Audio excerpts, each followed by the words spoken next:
Let's now set up the lighting for path tracing. I'm going to go ahead and open up this folder of environment lights and select this directional light. I'm going to copy the rotation parameter. Let's close this folder. I'm going to hide this folder, the night scene, and let's unhide this one, the night scene that we have for path tracing.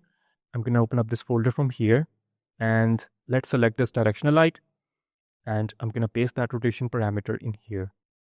Okay, so I'm going to now go ahead and let me open up this folder. I'm going to open up the artificial lights folder and let's first select these point lights from here. I'm going to press Ctrl D to duplicate them. I'm going to move them to the folder of night scene for path tracing. And I'm going to select these point lights from here. And let's move them to the folder of artificial lights. Okay. I'm going to close this folder and now we have these lights in path tracing as well. So I'm going to now open up this artificial lights folder and let me split this window. And I'm going to select, I believe there were first 4 lights. Yeah, there it is. I'm just going to delete these lights and I'm going to also delete this asset as well because it is not visible in my shot. Okay, let's close this folder and I'm gonna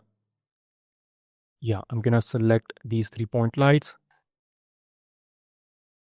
and the rectangular light and I'm gonna move this to the folder of artificial lights. Okay, so let's see.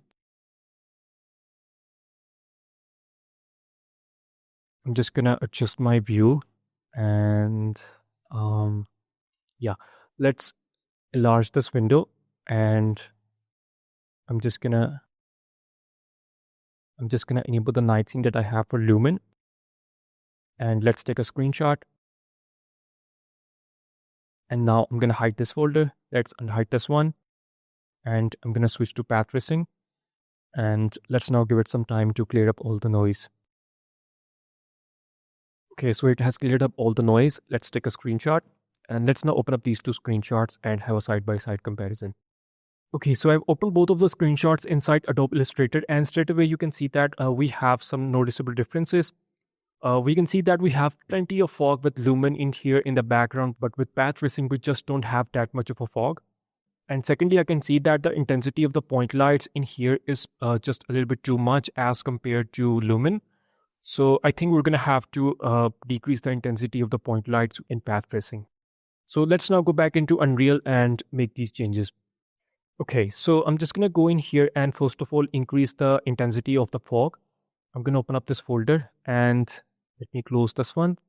I'm going to go ahead and select the exponential height fog and let's increase this thing to 0.03 and we're going to have to give it some time to clear up all the noise. Okay, so I think we've cleared up enough noise and perhaps 0.03 is not enough. Let's increase this to 0.04. Yeah, I think 0.04 looks good. So let's now bring down the intensity of the point lights. I'm going to go in here and I think these are going to be the last 3 lights in here. Let me split this window and verify this. I'm going to press F to focus. Yeah, these are the 3 lights. I'm going to select this one. First of all, it's not going to be visible from that distance. So I'm just going to ignore it. I'm going to select this one and let's enlarge this window. I'm going to press Q on the keyboard and I'm going to have to give it some time to clear up all the noise, but I think this one looks good. Yeah, it's this one, the one inside the spaceship or whatever you want to call this thing. Yeah, I think it looks good, but we're going to have to decrease the intensity for this one. And this one is, I believe, the rectangular light. Let's split this window. Yeah, it's the rectangular light. I'm going to enlarge this window and let's bring this thing down to, let's type 1 in here instead of 3 and see what happens. Yeah, I think it looks pretty good. Let's now work on this one. I'm going to split this window and let me select this light from here. Where is it? There it is. I'm gonna select this light and let's enlarge this window. And let's see, I'm just gonna type 4 in here. I think 40,000 will be enough. Let's see. Let's try 3 in here. I think perhaps 3 is a little bit too low. Let's try 4 in here. Yeah, I don't see very noticeable differences, but I think 4 will be a good number here. Yeah, I think it looks good. Okay, so that's pretty much it for this lesson, and I'll see you guys in the next one.